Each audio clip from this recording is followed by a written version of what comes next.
What's up, heathens? How y'all doing? I'm the Godless engineer, and I critically analyze apologist claims to give you the best arguments and information so that you can stand up and use your voice. Have you ever wondered why atheists don't get possessed by demons? Or have you also ever wondered if you can actually sell your soul to the devil? Well, today we're going to be taking a look at a couple of videos from some Catholic priests and fathers that say that you, one, can't sell your soul to the devil, and two, there's a good reason why atheists are not possessed by demons regularly. So if you want to fuck around and find out why you can't sell your soul to the devil and atheists can't be possessed, then please stay tuned.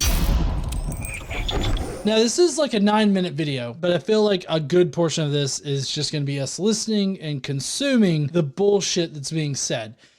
This is common for me whenever I listen to really crazy, ridiculous, magical shit, because like I literally have nothing to say when they start talking about magical stuff.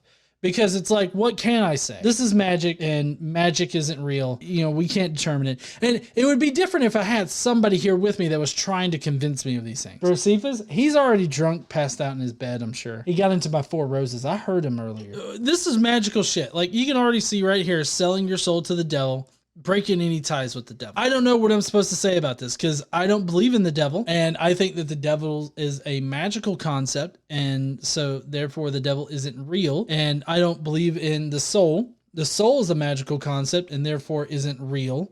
So what am I supposed to say about this? I feel that's why I'm way more interested in figuring out like the actual history of Christianity, because then it becomes the question of, well, how do you prove those things? Of course, I could ask this to anybody that's purporting to, you know, say the shit that's going to be said in this video, but they would just, you know, give me some kind of special pleading argument. It ultimately reduces to either a special pleading argument or a presupposition. Like they presuppose a lot of these things and therefore that's real. And none of those things are all that interesting to me. And none of those things are all that remarkable to say, because like every religion says those things. So we're going to listen to this with as much of an open mind as anybody can have when they're trying to take magical claims seriously. Roll it. Selling one's soul to the devil and breaking any ties with the devil. As we've seen a lot in movies, probably popularized by certain people who have huge followings about selling their souls to the devil. So here's the part where it's important for people to understand and remember. We can't sell our souls to the devil because we do not have the authority to sell our souls. That's an interesting way to circumvent the whole idea that you can sell your soul to the devil, despite the fact that like there's plenty of Christian denominations out there that think you can sell your soul to the devil. And there's a lot of conspiracy theories about selling your soul to the devil. I just think that it's really kind of crazy. It's like, oh, you actually can't sell your soul to the devil because you don't own your soul. God owns your soul, which I feel like is what he's getting to here. God owns your soul, so therefore you don't own it and you can't sell it. Now, I can guarantee you there are plenty of people out there that take things that they don't own and then sell them to other people. That's an entire industry of people out there that do these things. So I don't understand why now this special case here, because it's God and little Dick Adam over there, that apparently you can't sell your soul. Yeah, maybe he's a grower. He could be a grower, honey. He could grow into a 12-foot schlong or something. You know, you're like, I don't know about all that. He could just be like a nice size, 69 inches or millimeters or something. I don't know. In any case, let me share with you what the Exorcist Father Rehill said about this very subject. This is very important for people to understand. People often say to me, before we get into his explanation of this, I just have to laugh at anybody that says, oh, this guy, Father Dan Real, is an exorcist, and he's going to tell you how you can't sell your soul to the devil. And I just have to laugh at this because it's like, oh, he's an exorcist, you say. Okay. I've seen that movie when that bitch twirls her head and vomits green shit on the old guy. Yeah, that was pretty scary. Like, I mean, I don't take anybody seriously that's that's like, I'm an exorcist. For one thing, in the Catholic faith, like exorcisms are extremely rare now. And the reason why is because exorcisms were so popular at one point.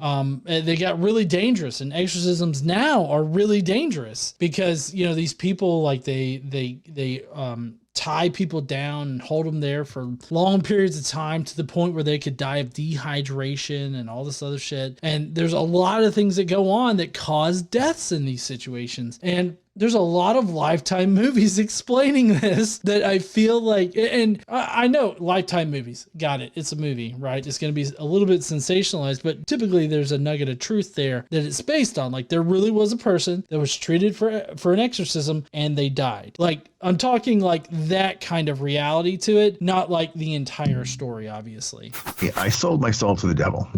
I say, well, actually, no, you didn't. It wasn't yours to sell. You've been purchased at a great price by Jesus Christ. So you don't have the authority to sell your soul. I didn't realize that Jesus bought us. How much are we worth? $350? $350. That's what Jesus bought every soul for.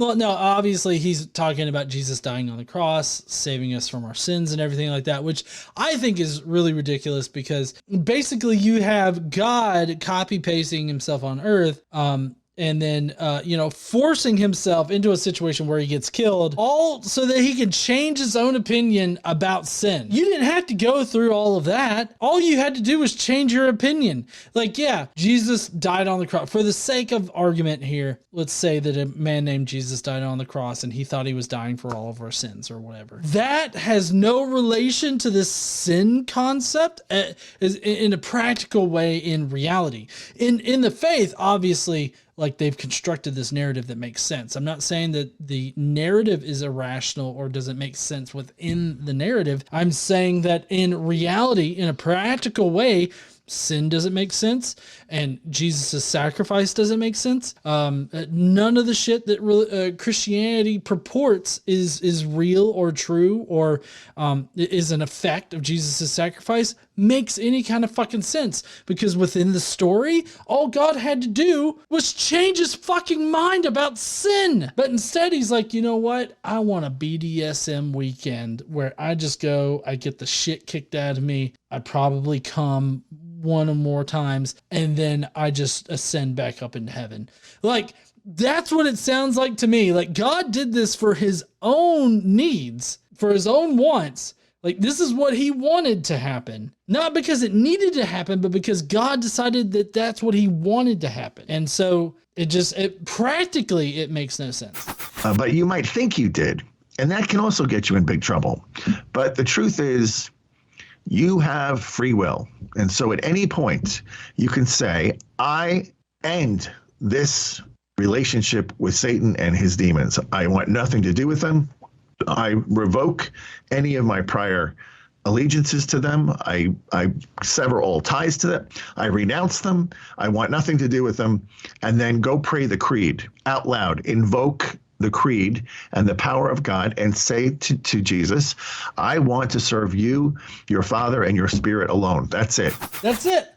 That's all you got to do to escape a signed contract with the devil. And apparently the contract that we sign, right, this timeshare contract that we sign with the devil, it doesn't take place, but also it doesn't take place, but also we can easily get out of it by just saying, you know what, fuck you, devil. Like, anybody anywhere can get out of a contract with the devil by saying, fuck you, devil. I reject you and I'm gonna suck Jesus' dick. Like, that's literally, apparently, all that you have to do, right? That's all you gotta do to get out of a contract with the devil. So this really kind of takes the wind out of a lot of Christian like conspiracy theories about signing these contracts with the devil and everything like that, because you have so many Christians out there that talk about how the devil entices people into atheism, into not believing in God. And It's just really weird how this contract that apparently people sign with the devil is so easily dissolved that you can cast an incantation, like cast a spell to dissolve the contract. Because that's literally what he just described right there. Like, if the devil's real, and if the devil entices people to not believe in God or to not follow Jesus or anything like that, which, by the way, the only people that believe in the devil are Christians. So, they already follow Christ. And because of all this, they can cast an incantation on the contract and it just be immediately dissolved. Like, you don't even have to have like a degree from fucking Hogwarts. You just got to say, fuck you, devil, I'm sucking Jesus dick now. And that fucking contract explodes and just goes away. And the devil's like, ah, darn. You would think that with all of the fucking lawyers that are down here in hell, I would have been able to write a better contract that wouldn't be so easily defeated. Now, that will be the end of it. You know, that's the end. But the repercussions sometimes take a little longer to sift out because they have to go, but sometimes they don't have to go right away. And they're not going to be happy about being kicked out, but they do have to go in the end. And as Father Real later said, get in touch with your priest for some help. Yes, get in touch with your priest. Because as we all know, prayers definitely do something. I mean, I think that prayers can have a psychological effect on the individual. I think that, you know, this psychological effect can feel very real, like as far as having an effect in reality. But I don't think that it actually does have an effect in reality other than the effect that it has on your, like on you yourself, like on how you perceive things, on how you interpret things and everything like that. In that way, it has an effect, but in a very real practical way, I don't see how it has an effect at all. Like, I don't see how praying with a priest is going to do anything. I feel like having a counselor to counsel you through any kind of issues that you might have, I feel like that would be a much better option because, you know, priests are there for spiritual needs, like of a specific religion. These priests are there to guide you in the teachings of the religion and to offer you guidance in respect to the religion. But as far as like your mental health goes, they are not trained for your mental health. Like Christians, priests, or any kind of clergy, they can be trained like as counselors, right? They can be trained in that way,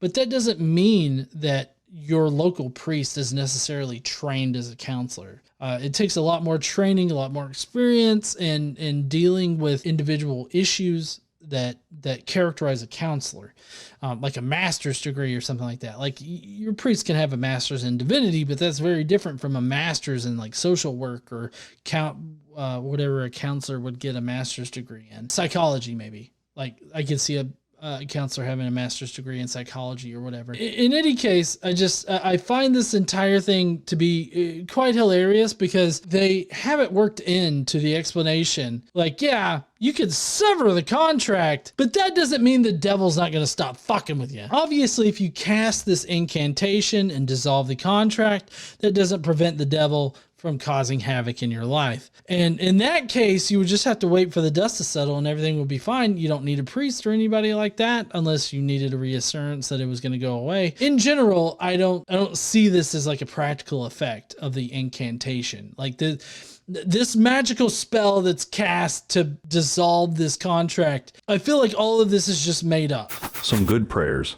Psalm 91, very powerful prayer of protection, which he suggests to pray every day, as well as the St. Michael prayer, which is very powerful. And of course, the Our Father prayer, also super powerful. That's the perfect prayer that Jesus gave us and that has an exorcism, a minor exorcism right at the end of it. Deliver us from evil. That's a minor exorcism, honey, to say deliver us from evil. I don't understand. Like, for those of you out there that really cringe or don't like characterizing these things as like magic or magical incantations or magical spells or anything like that, how can you seriously say that this isn't some kind of magical spell? This Hold on, let me go back just a little. This thing right here, our Father who art in heaven, hallowed be thy name. Thy kingdom come, thy will be done on earth as it is in heaven, blah, blah, blah, blah, but deliver us from evil. The way that it's portrayed in this video makes it out to be like it's some kind of magical spell that has a miniature like exorcism at the end. I feel like this kind of magical thinking is rampant in Christian circles, especially Catholic circles, because I really don't think that this magical spell has a real effect in reality other than it can have a psychological effect on you. Like, I think that these things can have a psychological effect on you. You can perceive things differently. You can interpret things that you experience differently. And in that way, it has an effect. But as far as a practical effect, like a real effect in reality, I don't see the evidence that this has anything to do with reality other than you chanted some words in English. Can you imagine God is upstairs and he hears like this particular prayer being said, or reality in general, having this prayer uttered in a very specific dialect of English in 2024, and they're like, oh shit, now we got to dissolve that contract with the fucking devil. Oh damn, he said it in English, not in Latin, and so that's the correct one.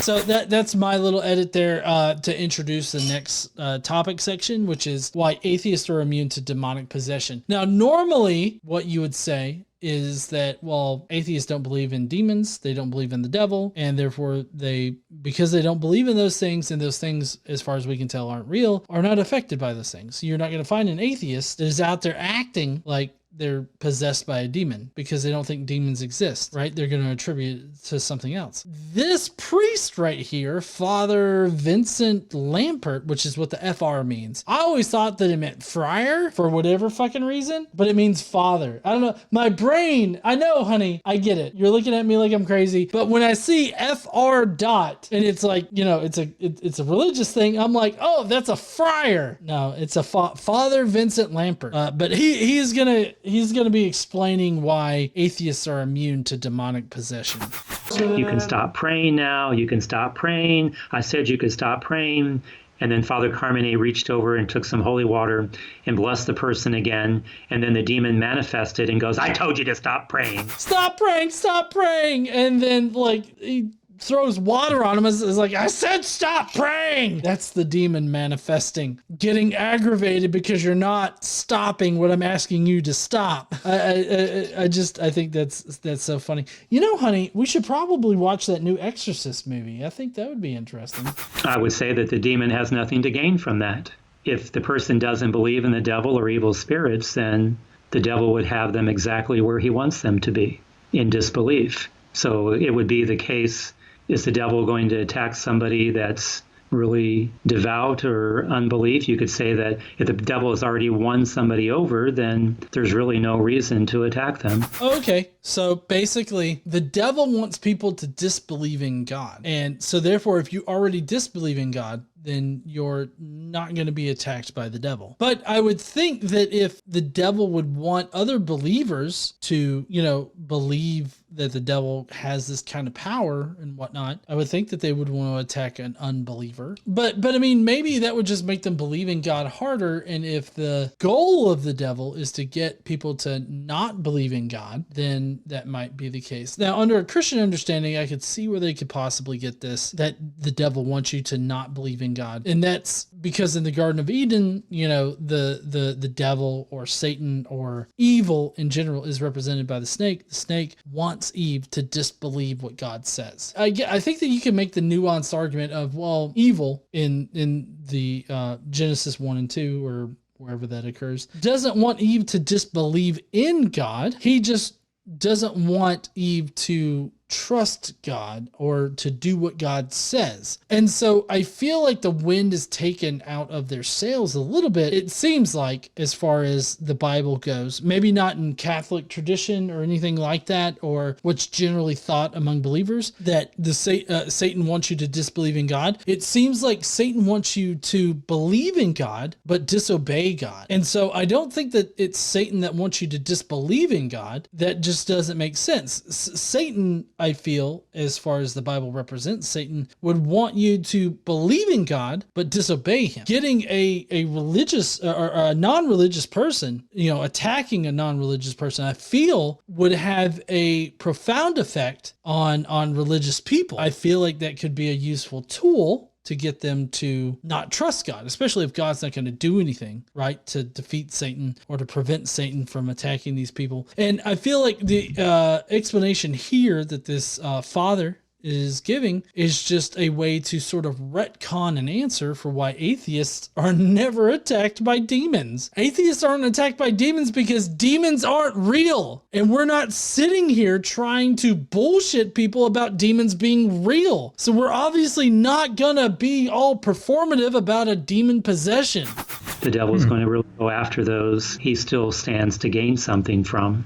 And I don't mean that to be negative or critical of somebody who's an atheist. That's just my perspective on that.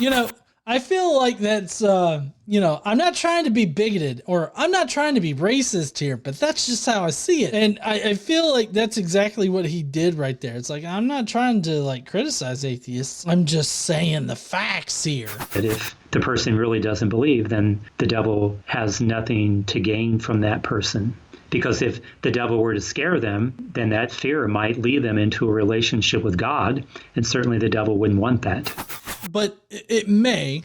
So let's play this out, right? Logically, the devil attacks a non-religious person; they become religious, like they believe in God, right? But the devil wants to drive a rift between God and the person. Right? That's his ultimate goal as far as we can tell from the Bible. It seems like if you take the Genesis example and then, I guess maybe other examples that you could find in the Bible, like the book of Job, the bet between God and the devil, as far as Christian perspective goes. Jewish perspective doesn't have the angel as being the devil, but in a Christian perspective, Catholic perspective here, the angel would be a devil in Job. All the devil wants to do in Job, as well as in Genesis, is to drive a rift between God and his subjects, like his creation. And so while an atheist, I guess, not believing in God, there is a rift there. I think that the more powerful rift, or something that's a bit more powerful, if we're speaking magically here, would be if the person believed in God, but didn't actually, follow God, or didn't have trust in the Lord. And so I think that attacking a non-religious person and then continually attacking them, causing them to believe in God, but then driving a rift in between them, I feel like that's a way more powerful, speaking magically, of course, that's way more powerful than just allowing somebody to just not believe in God for what would be, in this instance, no good reason. I feel like one is way more powerful than the other, but again, I guess this is all subjective, because it's like, this is all magical shit that we're just dreaming up, right? Like he can say, oh, well, this is more powerful than that. He doesn't actually have any real practical evidence for that. He could have some kind of like scriptural support, like I'm giving, or logical support, like I am also giving. So I feel like my explanation's on par with this Catholic father here. None of it's based in reality. None of it has any kind of practical evidence. It all has this speculative, magical evidence to it. And so I feel like both of them are just as valid. So I would say the devil is happy with the person where they are. By the way, before we come to the end of our video here this time, I would like to briefly share something from Father Lampert that he shared about breaking generational curses. I've made a lot of videos on this subject before, covering what the Exorcists have said about this very matter, so I'll just share this one here instead. I have to say, generational curses, whenever somebody brings that up, it does make me chuckle, because it's like, are you fucking kidding me? Generational curses? Like something my great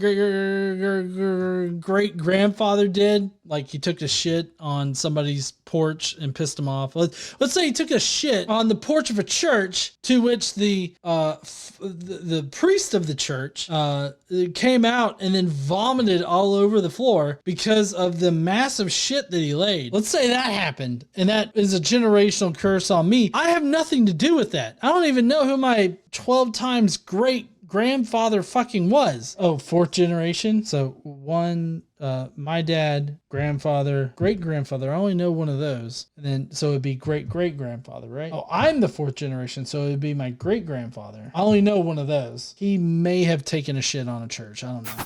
And the good news is that generational spirits can be broken. Just because the devil says you made a pact and it means it forever isn't true. People can make a pact with the devil, but that pact can be broken if a person says they no longer want this attachment in their lives. Wait a second. If I make a pact with the devil, unless the pact specifically states like generationally they are to adhere to the devil, it would directly apply to me, but I guess maybe what? Why is he? Wait a second. Is this an image depicting the devil and like, you know, the fiddler?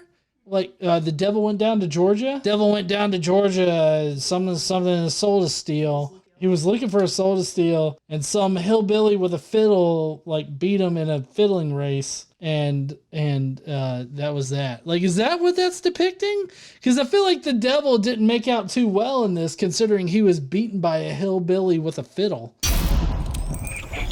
All right, heathens. Well, I hope that you enjoyed this video today and this sort of comical look at both of these questions of whether or not you sell your soul, and then also why atheists aren't possessed. What do you think of their reasoning behind their answers? Do you think that we can't sell our soul to the devil because we don't own our souls? Or do you think that these contracts signed with the devil can be easily dissolved by just saying a few words in the air, kind of like Michael Scott when he yells bankruptcy? Also, I'd love to hear what you think about why atheists can't be possessed. It can't possibly be because demons don't exist. It obviously has to be for the reasons that the father in the video pointed out. So let me know what you think down below in the comments. And while you're down there, why don't you smash that like button and subscribe if you like this kind of content. Don't forget to stand up and use your voice. Bye, heathens.